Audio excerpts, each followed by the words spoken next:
Press the bell icon and never miss a video from newsnumber.com. काफी समय पहले की बात है। प्रतापगढ़ नाम का एक राज्य था। वहाँ का राजा बहुत अच्छा था, मगर राजा को एक सुख नहीं था। वो ये कि उसके कोई भी संतान नहीं थी और वो चाहता था कि अब वो राज्य के अंदर किसी योग्य बच्चे को गोद ले, ताकि वो उसका उत्तराधिकारी बन सके और आगे की बागडोर को सुचारू रूप से चला सके। और इसी को देखते हुए राजा ने राज्य में घोषणा करवा दी कि सभी बच्चे राजमहल में एकत्रित हो जाएं। ऐसा ही हुआ। राजा ने सभी बच्चों को पौधे लगाने के लिए भिन्न भिन्न प्रकार के बीज दिए और कहा कि अब हम 6 महीने बाद मिलेंगे और देखेंगे कि किसका पौधा सबसे अच्छा होगा।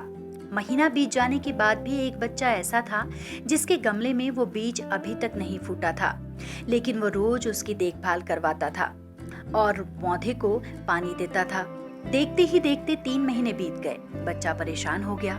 तभी उसकी माँ ने कहा, बेटा धैर्य रखो, कुछ बीजों को फलने में ज्यादा वक्त लगता है।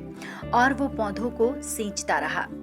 6 महीने हो गए। राजा के पास जाने का समय आ चुका था, लेकिन वो डरा हुआ था कि सभी बच्चों के गमलों में तो पौधे होंगे और उसका गमला खाली होगा। लेकिन वो बच्चा ईमानदार था और सारे बच्चे राजमहल में आ चुके थे। कुछ बच्चे जोश से भरे हुए थे, क्योंकि उनके अंदर राज्य का उत्तराधिकारी बनने की प्रबल लालसा थी। अब राजा ने आदेश दिया, सभी बच्चे अपने अपने गमले दिखाने लगे, मगर एक बच्चा सहमा हुआ था क्योंकि उसका गमला खाली था। तभी राजा की नजर उस गमले पर गई। उसने पूछा, तुम्हारा गमला खाली तो है? तो उसने कहा, लेकिन मैंने इस गमले की 6 महीने तक देखभाल की है।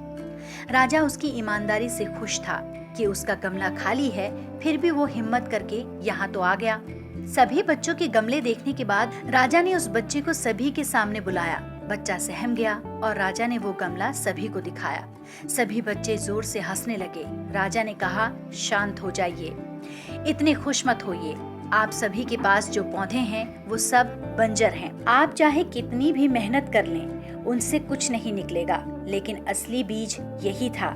राजा उसकी ईमानदारी से बहुत खुश हुआ और उस बच्चे को राज्य का उत्तराधिकारी बना दिया गया। लेकिन हमें इस कहानी से क्या सीखने को मिला? अपने अंदर ईमानदारी का होना बहुत जरूरी है। अगर हम खुद के साथ ईमानदार हैं तो जीवन के किसी न किसी पड़ाव में सफल हो ही जाएंगे, क्योंकि हमारी औकात हमें ही पता होती है। हम खुद को पागल बनाकर खुद का ही नुकसान करते हैं।